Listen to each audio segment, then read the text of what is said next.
everyone. Thank you for the warm introduction. This week, in fact, I have started working at Bastille. Over the past 3 years, I've actually been working at Edis Research.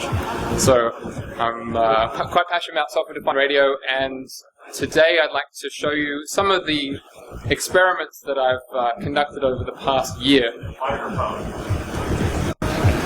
Good suggestion. So let's kick it off then. I'd like to talk to you about spectrum monitoring, drones and first-person video, vehicular keyless entry, and in particular multipath. Just to get a show of hands, who's heard of multipath when it comes to radio propagation? Alright, good. So hopefully I'll be able to show you how one technique that you can use to actually visualize it and make it look pretty. So spectrum monitoring, well, fundamentally it's all trying to detect what signals are out there, what portions of the radio spectrum are in use, who's using them, what sort of signals are out there. And a couple of years ago when I was in Vegas, rented a car, and you can usually tell which car I might be driving because it has some extra antennas connected to the roof there. So if you were to look a little bit closer, you can see that there are a variety there, and got some whip antennas covering different frequencies, but also GPS mag mount antennas connected to the roof. So inside the car then, you've got the laptop, and in this instance I borrowed some hardware from my former employer, and there we have the B200 and X300, just two different radios sampling at different frequencies. And you can, for example, write some Python code. Python code is great because it's easy to play with and modify quickly. This actually interfaces to GNU Radio, and GNU Radio has an interface to talk to the hardware. But this particular program then, it was just set up, I sort of wrote it bit by bit as I was going around this road trip to scan the spectrum, go through it bit by bit, and actually record and log the energy signatures that were detected at each step. So you would go through, and on the left-hand side here, you could see that when it does one particular iteration, it logs the GPS coordinates where that data was collected, and it tells you what frequency, what gain settings, how long it took, how many FFTs were processed, and it does this over and over again, and you can configure what range of the spectrum to actually go through. So I want to do the entire thing, and in Python code, it just looks like this. When you want to configure it to scan a particular range, you can configure it and then specify what ranges in the radio spectrum to look at. And it will just go through, and it will also plot them if you like. And it's just really interesting to see the sort of signatures that various communications protocols have on this sort of FFT plot. So this one here is at 1.8875 gigahertz. So this is in the cell band. And you have these three distinct lines here. The blue one there is the sort of average energy. So you capture at that frequency for a period of time, and then you do the Fourier transform, so you turn it into the frequency domain plot, and then you basically take the average over each of those successive windows. And then the red one there is the peak energy in each of those frequency bins, and green is the minimum, or the lowest energy in those bins. And usually you would just look at the average, but if you have the maximum and minimum, it's also very helpful because you can see if a signal is on all the time or if it's bursty. So if there's some communication systems that only send out energy every so often, obviously you'll have a maximum amount. The average would be a little bit lower than if it was on all the time, but your minimum would actually be at around the noise floor. Whereas if it was transmitting all the time, your minimum would actually be elevated to around about the same level as the other ones. So you can see here, this is probably some bursty cellular signal.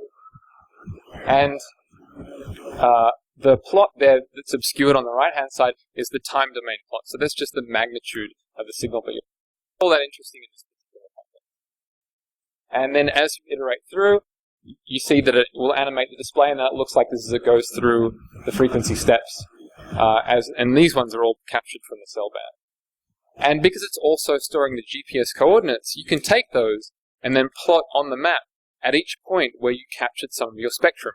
So you could go around essentially like in the old days of war driving, where you would hook it up to a GPS. In this case, you're storing spatially the spectrum at that particular point, and that can give you very interesting clues about what systems are in use, but in particular, spatially, where they're based. And you could go on and process this data more and perform localization if you wanted to. And if you don't want to just capture absolutely everything, you can also do other tricky things like energy detection. So you might say, well, I want to capture the notion of my idle spectrum or a silent spectrum, and then any signal that pops up and exceeds some energy mask that I've defined here, so in this case it's in blue, see how it's kind of flat, anything that exceeds that will be marked in red, and then you can see, hey, something's actually popped up, there's a signal there, I'm going to store that, and then I'm going to analyze it later. And then when, in this case, it actually detected those signals, you can see that it found this hit there, and it stored that information, so you can process that for later. So this is just like a generic tool for looking at the radio spectrum, and what's nice is that as you end up doing this sort of sequential scanning, you can store these individual captures, and then you can stitch it into one really, really wideband FFT there. So here we're looking at, what's this? We're looking at the two regions of the cell spectrum allocated. This is in roughly the 800 megahertz region, and this is in the 1.9 gigahertz region. And you can see that each of these individual sections are one capture. You can record all of that and then run the Fourier transforms and stitch them all together into one continuous thing. And although it's not real time in this case, it gives you an idea of how the spectrum is allocated and all the different sort of protocols and communication systems that are out there and how they actually are organized in the spectrum. It's one thing to, say, look at the FCC's database and see notionally how the FCC has agreed to license the spectrum. It's another thing to actually go and look and see really how it's being utilized from a day-to-day perspective. And also, even if you measure stuff over the course of the day, you can also correlate it with human activity. So maybe during peak hours, there'll be more activity in the spectrum than on other hours. It's just interesting to see how human behavior can be actually captured in the radio spectrum. This is a wider FFT, stitched FFT here. This is actually the 2 to 2.5 gigahertz portion of the spectrum. So ISM, 2.4 gig Wi-Fi, and you can see all of the sort of Wi-Fi traffic and Bluetooth traffic popping out there. So that's sort of the generic analysis of the radio spectrum. You can also do other clever little tricks, and I'm going to do a shameless plug. I'm going to go into this in a lot more detail on Friday if you want to come along to the Wireless Village. But instead of just looking at the frequency domain, so how the radio energy in the radio spectrum is distributed through the frequency domain, you can actually look at this thing called an autocorrelation plot. And what this is doing is it's trying to analyze a signal to see if there are repetitions inside that signal. And that can be a really important clue as to what sort of signal that actually is.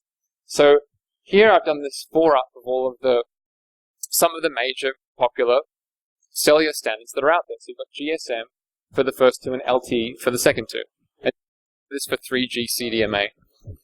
And each of these systems tend to have, especially on the control channels, repeating information. So that when you turn your mobile phone on, it has to find a network, right? It has to try to find some known information out there that it can actually identify as a legitimate network and then say, oh, I'm going to start getting information about the network, synchronize to it, and figure out what's going on, and then I'm going to subscribe and actually get on as a legitimate subscriber. So here, if you look at GSM, then it has these characteristics peaks. And the way you interpret this kind of diagram is that you look for the first major peak that pops up. And that's telling you that there's something in your signal that repeats with that period. So there's a more obvious one here for LTE. And maybe you can't quite see it, but this first major peak actually appears at exactly 10 milliseconds. And if you were to do the same thing for 3G CDMA, then you would also get a really strong peak at 10 milliseconds. And if you actually look at the standards, that's the rate at which the system sends out this same information, this repeating information about the network. So it's a fixed bit of information that your cell phone will try to find and then look up here. And so if you have some unknown signal, you can put it into something like this, And if you know the standards, you can say, oh, well, that's repeating at this rate, or that's repeating at that rate. If you were to hook this up to GPS, you would have a peak sticking out at 1 millisecond, because that's the rate at which their CDMA code wraps around for the civilian access code. So it's another little hint about what a wireless system is doing. So some cool tools that you can use just to give you a flavor of what's going on. So let's look at drones. Drones are pretty popular, and a friend of mine egged me on to sort of get into it. And I thought it would be cool to look at how they use the radio spectrum, and also to see maybe you could actually put an SDR onto one of these babies and fly it around. So the background here, we're actually looking at the 2.4 gigahertz spectrum, where people are actually using their remote controls to fly these drones around at a drone meter. And these remote controls use frequency hopping, so you can see that you end up having these little packets that aren't transmitted on the same frequency all the time, but they hop through the spectrum. And this allows for lots of people to be using this same band at the same time. So it means that you don't have to individually allocate a particular frequency to a person. They can all hop through this region, and if all goes to plan, they won't interfere with one another. So it's a really effective way of sharing the radio spectrum between multiple users.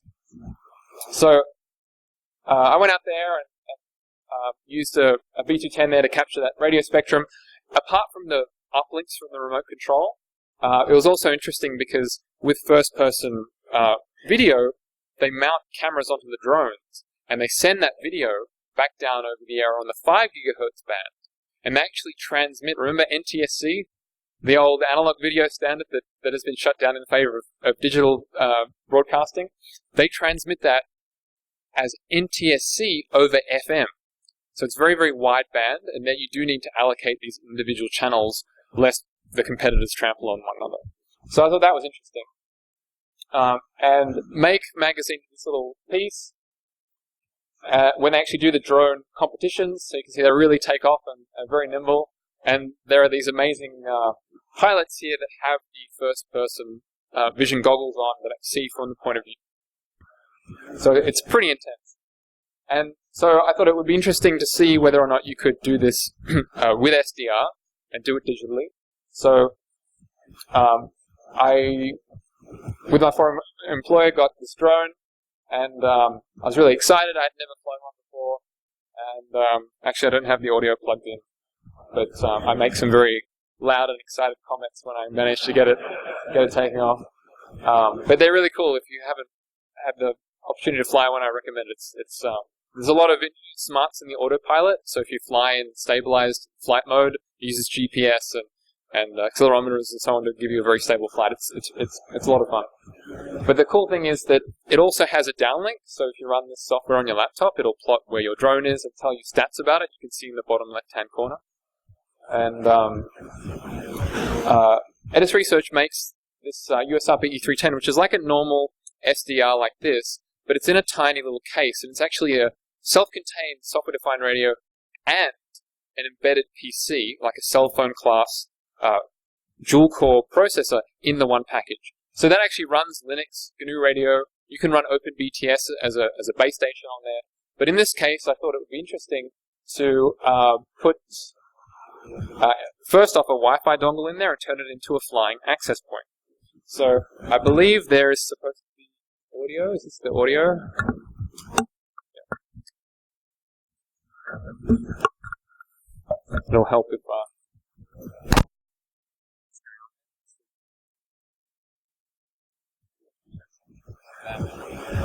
do I need to twiddle any knobs here?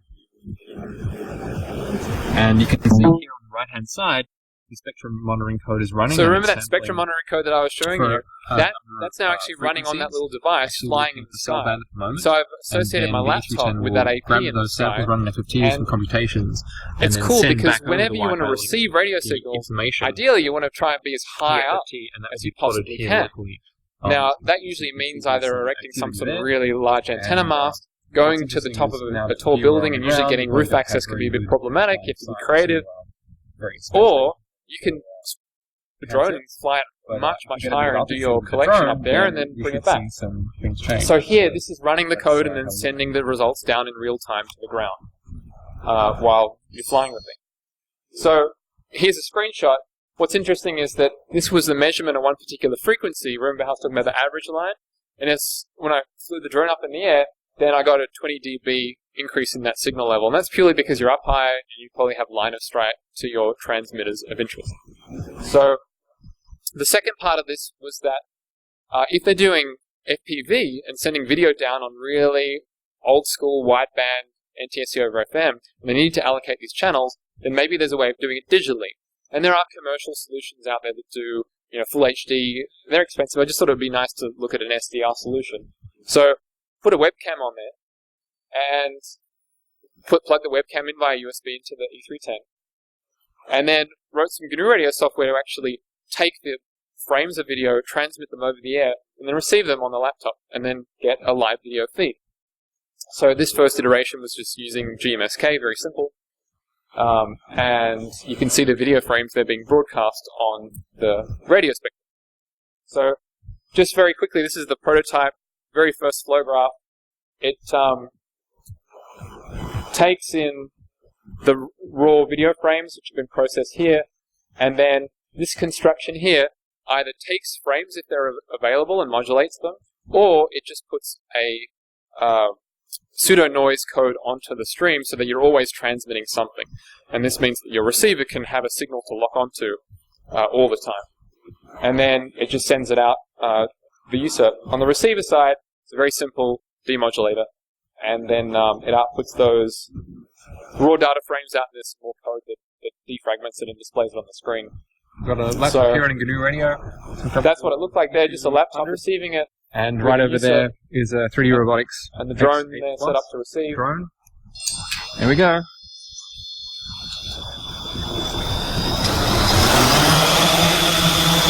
And they're really, really noisy. They sound like a big mosquito.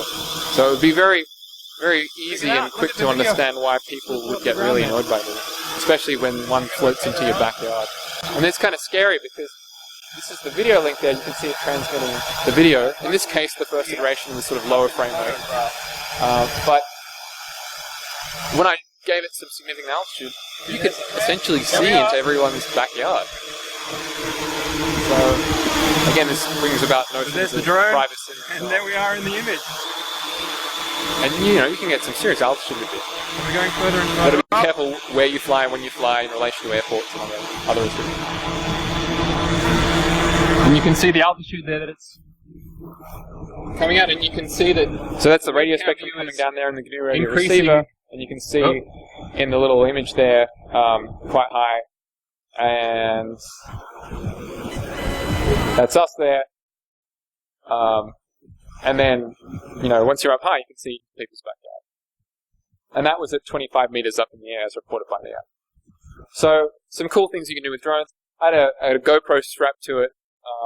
So that's an HD. And the latest iteration, obviously, I'm working on other interesting things now, but it was in a state where you could do full HD from the drone, which is pretty cool. And a little side note, these drones, they can be a lot of fun, but they can also be problematic. Can I get a show of hands just out of interest? Who's heard or watched any of the Cyber Spectrum SDR meetups, apart from the one person down there? A couple of people? Yeah. So this is my good friend Austin. You might have heard about the ISE3 reboot mission that occurred just over a year ago now.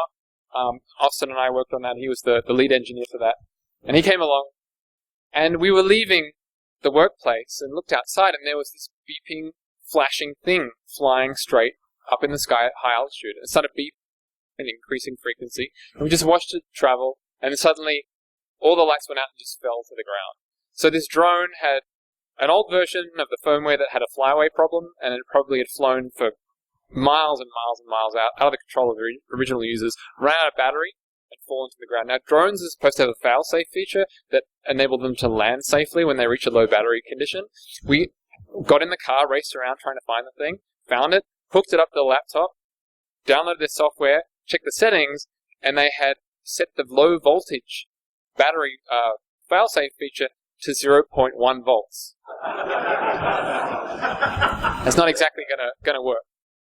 And we thought we'd be nice and look at the black box recording of the track to maybe try and take it back to them in the nicer 3D Robotics autopilots, they store that to the SD card. This unfortunately had no persistent storage, so we took the whole thing apart and discovered that we couldn't do it. So sorry to whoever flew it, but it was probably a long way from home anyway. So that's that. So vehicular entry, this is something I'd looked at before. You probably all know that in modern cars like the Toyota Prius, you can have the key fob, you walk up to it, there's some sort of transaction that takes place, and magically it unlocks and you can get inside and drive. A colleague had this car, and I wanted to have a look at really how this transaction took place. So here, he has his fob in his hand, and the car is continually broadcasting a broadcast message over low frequency, and the remote control has a 3-axis low-frequency pickup, so that when you get close, it'll detect this message and then initiate a transaction, a challenge response. So the response is sent back over UHF, as it would be if you press the button on the remote control. But in this case, I just wanted to look at both sides of the link to see how that transaction actually took place. So there I've got an X300 there, which is listening on the LF from the car. You can see I've just got this really, really high-tech LF loop antenna that's shoved into the door handle, and then the UHF is being picked up on this whip antenna there. So if you look at that, Boardline, really great piece of software, written by Eric Olson, really great for signal analysis. If you pop it open there, you can see in the frequency domain, the LF, and interestingly, in the time domain, you can see that there are just these sequence of pulses that it sends out that encode some sort of broadcast information that's specific to the car that the key fob is listening for. So there's some wake-up that occurs. If the key fob is near, then an ID is sent to the key fob, and then a challenge is sent to the key fob. Separately, the key fob is responding to all this, but this is only looking at one side of the link. So in the frequency domain, for the UHF response from the remote control, you can see there that they're just a series of energy bursts that also encode data in a similar way. So if you look at in the time domain, where you had that ID, a wake-up, and a response, a challenge, this is some sort of ID, and acknowledge, and then the cryptographic response. And when the car receives this, it authenticates and thinks, oh, this is a legitimate owner, I'm going to open my door. Now, the cool thing is that with software-defined radio, you can actually look at both these links simultaneously and see how they line up in time. So in this case, I'm running Boardline, but with 2 radio inputs, and it's actually putting both frequency domains in different colors on top of one another.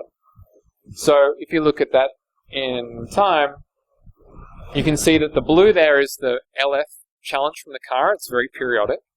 And then the red there are slightly off frequency, but you can see here that there's some sort of transaction happening. I'll show you that a little clearer in a minute. And they're the individual frequencies in GNU radio. So here it's just a USRP source with 2 channels going into the Boardline sync. So if you look at this in GNU radio and time domain, it looks like what we saw in Boardline. And then there's the challenge. So in this case, I wanted to set up a relay to see if you could actually relay it over IP. I had a feeling it wouldn't work for very obvious reasons, but I just wanted to try. So in this case, we're pulling in the low frequency. We've got a Hammond up converter hooked up to a B200, and this B200 is actually going to send back the UHF from somewhere else. And you probably heard people using amplifiers to do this, and that's the reason why you should put your Prius remote control in your fridge, in your freezer. But inside now, we've got this X310, and that is going to actually now broadcast inside what the car is broadcasting outside. So it's going to repeat it inside. And then there's a loop back to test whether it's working, which is this. If you put the remote anywhere around here, it's going to think that it's next to the car, transmit some sort of response, which is going to be picked up by this board. So if you put the remote there, it's going to get the LF, transmit back to UHF. And then as VNC did the laptop outside, the wake up was coming through. I won't go into these details too much, but what this is doing is it's looking for energy bursts. So basically, if the spectrum is idle all the time, it's not going to send anything. But when it comes alive with one of these challenges or a response, then it starts capturing, waits for it to go idle again, and then just transports that block of samples and sends it to the remote site. And so that's what's happening here. And same business there. This is now inside, so you can see there that the low-frequency stuff is coming in, and this peak holder shown that the remote has actually picked that up, and it thinks it's next to the car, and it's broadcasting back its UHF response. So that was a good step because the remote thinks it's next to the car. The question then is, does the car think that the remote is next to it and will it unlock? So this is the same sort of relay but for UHF as well. And then outside the laptop there is showing that the UHF is being correctly sent outside and being rebroadcast properly. And again, this is just the test run. I had a feeling it wouldn't work, but I just thought, who knows what might happen. You can see there that it's popping up. This is the remote control responding, and all this excitement, I ran outside. Maybe, who knows.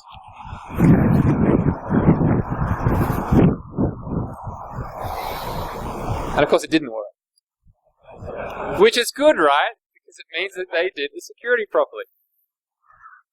Who can tell me why it didn't work? Yes. So it timed out because the latency of the overall relay was far too long, which is good. This is what you expect it to have. So if you look at it in terms of the timing of a proper transaction when the remote is next to the car, you can see the blue is the low frequency and the red is the response from the remote control to that. And you can see that they happen in very, very quick succession because that's what you expect when the physical devices are together. And if you look at it in the time domain, it's again that it happens very, very quickly. Now, because I was using GNU radio outside, shipping it over Wi-Fi, over IP, actually later on through Ethernet cable as well, inside, rebroadcasting it, replaying it back, capturing it, sending it back outside, that just adds up latency in the system. And so if you're doing this sort of with general purpose hardware, then you end up exceeding the time out of this transaction, and it doesn't work. Something else you can do is you can do a direct radio to radio, but then you can't do it over the air. Because then you actually end up having hardline between two radios to stream the samples back and forth. Now, there's been some other work done by other folks, I think on a different model of car, and that took things further. I sort of abandoned it after this because I had other things to look at. And it was more about just looking at the transaction in the radio spectrum. But, there are other things, other interesting avenues you can do to try and fool the system. But that's just sort of giving you an idea of how one of these other popular communications protocols are implemented and what it looks like on the radio spectrum and how you can actually visualize that yourself. So I'll just talk a little bit about multipath now. Multipath is always a problem in deployed communication systems in the real world. A lot of the time when people talk about wireless systems, you can talk about it in a theoretical context, in a lab. When you end up deploying a real wireless comm system out there in the real world, you have to end up dealing with all sorts of additional effects that can degrade the performance of your system just due to the fact that you have lots of buildings in the way, or you might be moving at speed relative to the transmitter. So, Doppler effects and reflections, RF reflections, and so on. So, I thought it would be interesting to try to visualize multipath using a really common signal that's out there. And this one I chose as ATSC, Digital Television Standard for America, North America. And like you saw in the spectrum monitoring code earlier on in the talk, here I'm actually using that same code to capture some TV signals for a period of time. And you can see that you get this very distinctive shape in the spectrum that indicates that it's digital TV. And you can tell because it has this sort of flattish shape here, but then you have the spike, and that's known as the pilot tone. So you can tell if you're looking at digital TV, because on the left-hand side you'll always have this pilot tone. It's just due to the way they do the modulation. And Tektronix has a really nice application note about the fundamentals of 8VSB. 8VSB is the modulation they use for digital television. It's 8 vestigial sideband. And the way it works is that you have your transport stream that contains your compressed digital video, and in the end, after some processing and interleaving and forward error correction, you map it to these voltage levels, they call them, from -7 to +7, and that's how you map them to binary symbols. Now, as your ATSC signals are transmitted, you get all your data sent, but every so often you need to send a known repeating sequence. Remember how I mentioned that with the autocorrelation?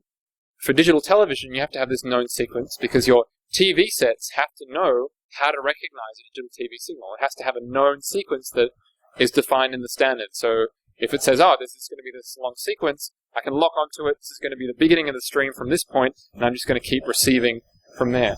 So every so often, in your ATSC signal, there's going to be this sync segment, but more importantly, there's going to be this long synchronization series of symbols that's used by the TV to assess the state of your channel.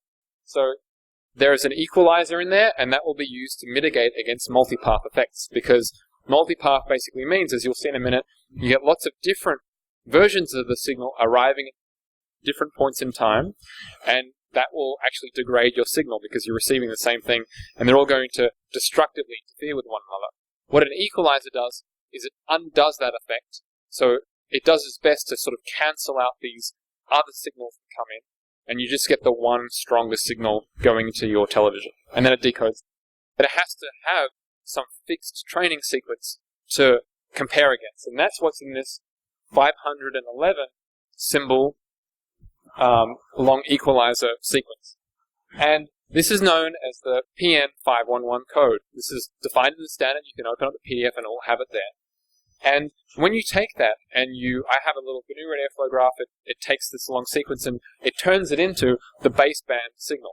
So this is actually what is transmitted over the air. This is what it would look like if you received just that little bit of signal. So if you actually have this as your reference, you can then go and take this, receive a legitimate TV signal, and correlate this sequence against your known TV signal. And what you get then is periodically, every single time that field sync comes through your television stream, you'll get this really strong correlation peak. And this is what you expect. This is positively identifying that we are receiving a good ATSC signal, which is cool. This is what the TV does all the time to receive and synchronize to your television signal. Just think about it when you change that channel button on your TV. It does this, in an instant. It's all set up automatically. Now, what I want you to imagine is, I want you to take these, because this is looking at it over time. I want you to take these and I want you to look at it essentially from the right. And so all of these correlation peaks are put on top of one another, and you get this. So you can see surrounding that, this is zooming into one of these peaks and overlaying all of the peaks on top of one another. You can see that the peak is really strong, and then around that it's all really, really low amplitude. And this is indicative of a really good sequence that you can correlate against. Now, if you look at that over time, then you can see you have this really bright red line, which is your correlation peak, and everything to the left and the right is really low amplitude. So there's nothing there. In this case, we're just receiving the direct signal from the television tower, and we have a nice, strong peak. Now, if you consider the direct part there's no reflections, you're just getting the direct transmission from the TV tower. If you have multipath, and this is the experimental setup that we did, you have, say, a longer path and a shorter path, and the same TV signal will travel along the long path and then get to the receiver at a slightly later point than compared to the short path that'll go from the transmitter and then get to the receiver. And you can see here, these are bouncing off. They might be buildings, they might be big hills, some sort of reflector. But interestingly, there's no direct path here because let's say this is another hill and you're on the other side of the hill. So you don't actually see the TV transmitter. So this is the setup that we had.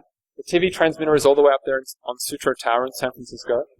And our receiver is here on the other side of this hill. And as it turned out, we were receiving the TV signal bouncing back from a hill quite close by and another one further away in the distance. And so if you imagine this is our view, the TV antenna is behind us, and we're getting a reflection off this hill, and we're getting a reflection off this one further out in the distance. So that means we're getting two strong TV signals, which is the same signal, but they're arriving at slightly different times in the transmitter. And so if you run the software again, this is what you get. My friend was actually holding up a TV antenna, pointing it at the closer hill, and then slowly moving it toward the hill further off in the distance. So the software first locks onto the strongest correlation peak, which is going to come from the strongest signal, which is the hill that's closer in, which is here. And as you can imagine him moving it from one hill to the distant hill, this is time on the vertical axis. As he moves it, this correlation peak, which is the strongest signal coming in, will decrease in amplitude because we're not pointing at that hill anymore. And the signal from the distant hill is going to become stronger because then we end up pointing at it. And you can see there that this appears, actually two of them, to the right of the main peak. And so this is offset by whatever, 60 samples, which translates into maybe microseconds worth. But this is actually showing you that you've got one strong signal coming in, and then maybe two other ones here arriving, say, 5 and 7 microseconds later. So this is actually telling you how many reflections you've got coming in to your one point where you are. And that's essentially the visualization of multipath, because you can see all the different signals coming in from the different path lengths that they have to travel through, propagate across, to get to your receiver. And so an equalizer is important because it essentially mitigates against this, all these signals that end up destructively interfering. Now, this is important for this system. If you consider more modern communication systems that use OFDM, like Wi-Fi and LTE, they're actually designed very much with multipath in mind. So they use different sorts of ways to correct against this, and that's kind of the golden standard against which all modern communication systems are designed. This is kind of old school. And the other interesting thing about this is that consider that in this case, we're just looking at two hills, right? The hills aren't moving, we're not moving, everything's going to stay pretty static. So you get straight lines here, because that's what you would expect. I did another experiment where I ended up driving from San Francisco down into the South Bay. And every so often I would capture a bit of the signal at that frequency. And my thinking was, well, I'm probably going to pick up the direct path from the transmitter, but there might be times where I get reflections off stuff, maybe off a hill or a big building. And as I'm traveling down the highway, the distance between my car to the building to the transmitter is going to change, right? Because now I'm moving. So there might be an instance where I end up getting closer and closer and closer to the building that's reflecting the signal, so my path is going to become shorter. And so I might see some extra lines popping up here that are actually diagonal now, because that multipath propagation distance is changing. And it's a little bit difficult to see. I haven't really vetted these results too much, but I think if I zoomed in, there was some little diagonal line in there. So I think there was some effect there. But now considering that the car is moving, you could do other interesting things too, like maybe use this for passive radar. And people have actually done this with different television signals and even with FM radio, where you compare it against your direct path of the transmitter, but you point your antenna out in the opposite direction, and then you correlate the two signals to see if you're getting any multipath reflections of things out there like aeroplanes. So it's actually a really cool way of detecting moving objects. And there's been some really interesting research done on this. Some people also used it to try to localize, I think, large ships using digital television signals. And there's a guy that's done amazing work called Yuha on this sort of stuff, but also in the context of ionospheric scattering and amazing stuff. So it's just interesting to think about all these wireless signals that we use every day and how they actually propagate through the real world. So if you zoom in there, you can see that you kind of have these diagonal lines showing up because I was moving. So there was some sort of multipath effect happening there. So that sort of brings me to the end of the talk. The meetups that I mentioned before are a monthly occurrence, and if you're into SDR, I encourage you to either join us online if you're not in the Bay Area, or actually even start one up. We could, franchise it out. But we've been running this for 9 months now, and we alternate between San Francisco and the South Bay. And it's just basically a forum where anybody can come along that likes SDR to talk about their project. Much like these conferences, but on a sort of smaller but more regular basis. And we stream them online, live stream, and record them in HD. So it's all online. It's all sort of free and open. So if you're interested in that, get in touch or start your own. And thanks for your attention.